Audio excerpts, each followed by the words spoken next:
Welcome back to another video. It's your boy, Scooter in a Truck. We out here at work, you know what I mean, picking up my load for the day. Got a delivery and then a back haul. But I just wanted to come to y'all today and just bring up another good point that I feel like is important for the truckers.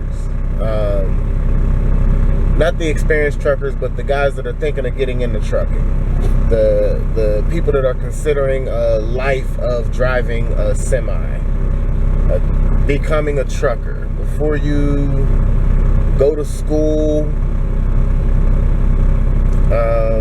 you're probably doing a bunch of research. And if you're like me, your research is going to include everything on YouTube, everything that you could possibly find on YouTube about becoming a trucker, being a trucker, what it means to drive a truck, what company to work for, and that's where I want to start. Picking the company. As you see in the thumbnail, the title of the video, it's important, okay? Because you want to know what you want to get out of the company is the first question that you got to ask yourself. And then the second question is which company fits that criteria. For me, it was as simple as itemizing what's important to me and then picking a company that checks off as many of those boxes as possible. No company is going to be perfect. No company is going to check all the boxes off. There's going to be a downside to whatever you do in life. But if the good substantially outweighs the bad, then you're headed in the right direction. What I mean by that is simple. When I became interested in driving a truck, I looked at all the different trucking companies that were available. I looked at all the different ways of getting involved in driving a truck. I looked at all the different ways that I can obtain my CDL, whether it be through signing on with a company and owing them a year of my life or 2 years of my life, or if I wanted to just pay for it myself and have the company pay me back, or there's other options which you can take out a loan and the company will pay the loan off for you. You know what I mean? You don't have to make your first couple payments, and then after that the company will start paying it until it's paid off. But all of these are viable options, and it just depends on your financial situation and what you're going through at the time that you decide to start this journey. Now, let me give you my situation. When I started driving trucks, or when I decided to start driving trucks, what was important to me was finding a company that offered me the ability to be at home. I got kids. I need to be at home with my children. That's the most important thing in the world, is to be there for their upbringing. I don't want to be on the road for 3-4 weeks at a time and spend 3 days at home and not be able to be around for those pivotal moments in those young children's lives. That was one thing. Pay was a huge thing for me. I wasn't making a lot of money at my last job. But the funny part is I didn't even realize I wasn't making a lot of money at my last job until I started making more money at this job, you know what I mean? So that's kind of where that goes. But you don't realize how much you're not making until you make what you're supposed to make, and then you realize, damn, I wasn't making nothing, you know what I mean? But the other thing was flexibility as far as scheduling goes. I got, like I said, young children. I might have a football game or a basketball game or a cheerleading event or a dance team event or soccer. Like, my kids are all active in the different things, and they're going to continue to get into different things. And I want to be able to have the flexibility to say, hey, I need to have this day off so I can go to my daughter's cheerleading event or whatever the case may be. You know what I mean? But that was important to me. So it was home time, flexibility in my schedule, the pay. Another important thing to me was the company itself. I didn't want to go with a company that wasn't established, because I don't want my job to be contingent upon your company surviving a situation like we're going through now with this pandemic. I don't want my job to be at risk because of the fact that the company is quote unquote at risk. You know what I mean? So that was important to me. Stability in the company was definitely an important thing for me.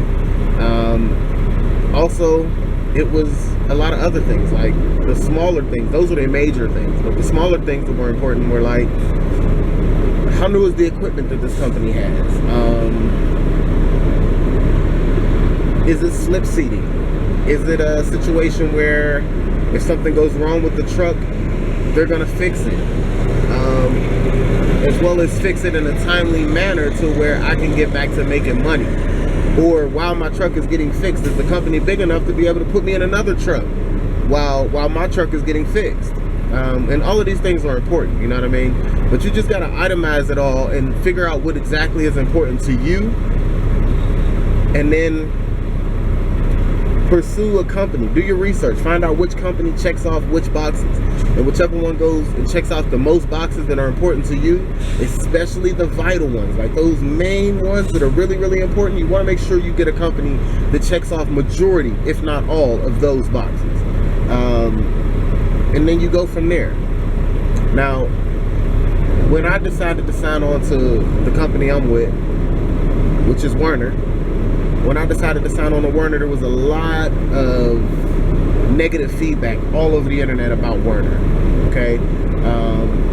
There was unhappy drivers, there were people that were leaving the company, and you see people, videos on YouTube about how they're in training and they hate it. Oh, it's so bad, it's so horrible. And then you kind of got to look into it, you know what I mean? Because if you pay attention, you can go back 3 months or ahead 3 months from the time that video was posted, and they'll be at Swift, and they'll have a similar experience at Swift. And then they'll be at, I don't know, JB Hunt or JL Hunt. What is it? JB Hunt and JL Hunt. That's crazy. They'll be at JB Hunt, and they'll have a similar experience there. And it's like, at some point, bro, it might not be all the trucking companies that have an issue. It might just be yo old unhappy ass. So you kind of gotta, you know, take everything that people say with a grain of salt. Another thing that's super vital and important is the consideration of how you're gonna obtain your CDLs. Because like I said earlier, there's multiple ways to get it. You know what I mean? You can go to truck driving school and you can pay for it out of pocket and sign on with a major company, and they'll pay you back in the form of your paycheck. You get a paycheck. I know at Werner, that's how they do it. They pay you in addition to your paycheck. That money just goes out to you, you know what I mean? Or if you had a loan, that money will go towards the loan. Or if you don't have what I have, if you don't have like the responsibilities and the things that I have at home, as far as like a family and kids and, you know, things that I'm responsible for that I need to be present for, you might be able to go through with a company like one of the other major companies and sign on with them, and they'll put you through school and they'll pay for your CDLs, and in return you sign a contract to work with them for 12 months to 24 months or whatever the case may be. And at the end of that, you got two birds killed with one stone. You got your 2 years of over-the-road experience, as well as you got your CDL bought and paid for. So it's kind of, it's all up to you and what you deem important. But at the end of the day, you want to make sure that you give some serious thought to those situations, because they can and will dictate your future as far as driving a truck. I've had my CDL now for, I don't know, 18 months, and it's all bought and paid for. Like, my CDL is completely mine. I don't owe nobody no years of service or no money on it or nothing. It's mine. It's bought and paid for. It's done. I can quit tomorrow and go wherever the heck I want because I have my CDL and I don't owe anybody anything. A lot of these companies, when you sign on, if you break the terms of the agreement, then you owe them the money that's owed on your CDL. You have to pay that money to that company because they bought your CDL. So essentially, you got to buy it back from them if you don't fulfill the obligation, contractual obligation with that company. But yeah, that's all.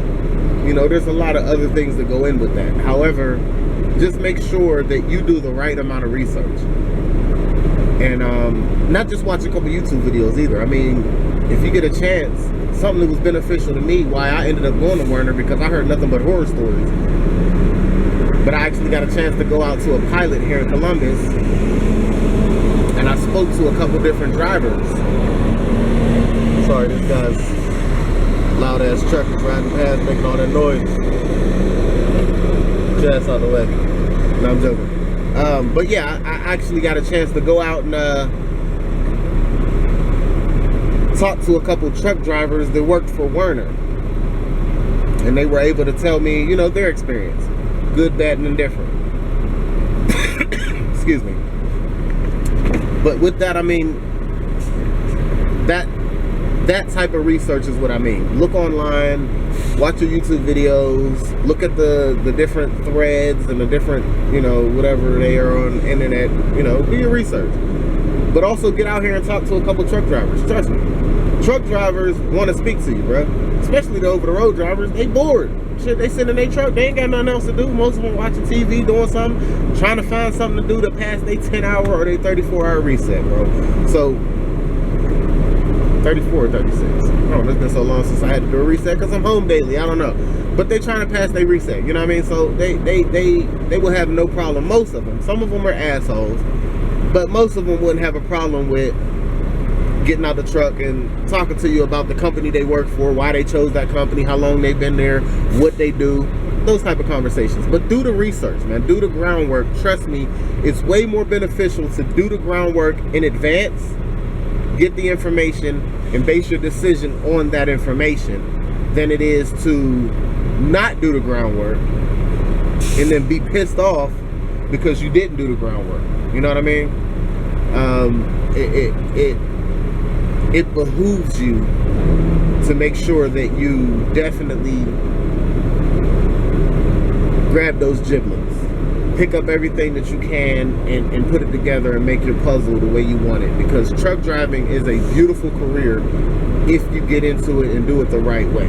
There's a lot of unhappy truck drivers, and there's a lot of truck drivers that jump company to company because they didn't do the initial research.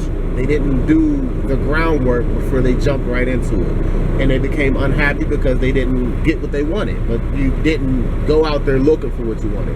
When I joined, when I got my CDL, when I started, I had my plan down pat. I knew what I wanted. I knew where I wanted to get it. I knew how to get it, and I went about it. Plan, plot, execute. That was my goal. And now I am a at-home every night truck driver that's making a substantial amount of money a year and a half later. Ta-da. You know what I mean? And I've been making good money for honestly about 8-9 months now, consistent. So it's possible. Trust me, it's possible. The things that you hear about is possible. It felt good during the pandemic to know when the quarantine and all that started that I still had a job. I still get to get out here and go make my normal paycheck. Sometimes more than my normal paycheck because we was picking up extra runs, you know what I mean? But it feels good to know that even in a pandemic like this was, my plan is still executed. My ability to work is still not affected. So that was vital for me, you know what I mean? But that's because I did what I had to do in the beginning. So take the time, do the research, plan, plot, execute. If you get anything out of this video, make sure you plan, plot, execute. If you stayed to the end of the video, I appreciate it. Make sure you go down to the bottom, like, share, subscribe, comment, click the notification bell, and share. Share the video. Once again, it's your boy, Scooter and Amaro, and I'm out.